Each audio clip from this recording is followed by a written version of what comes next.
Welcome to Samba Samba. Enjoy the video. You start by confirming you have lawful permission to work with the tag. This prevents misuse. Next, verify the tag type and whether it allows writing. Some tags are read-only or locked by design.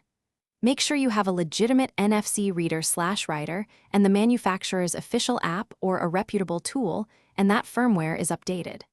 Once those checks are complete, you're ready to proceed with authorized operations. Do not attempt to bypass protections or access restricted systems.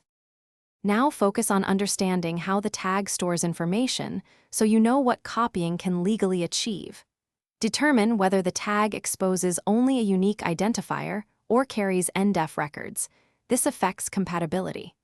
Recognize that many secure tags use cryptographic authentication or hardware protections. Those cannot be replicated without vendor cooperation. Instead, plan to provision a writable replacement tag from a trusted source and configure it via supported tools, keeping documentation and permissions on hand for accountability.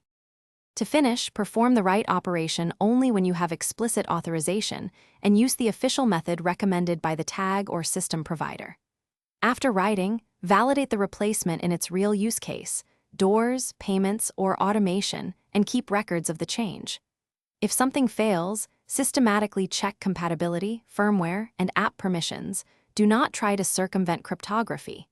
When you encounter protected tags, escalate to the vendor or asset owner for legitimate resolution rather than attempting unauthorized workarounds. Thanks for watching.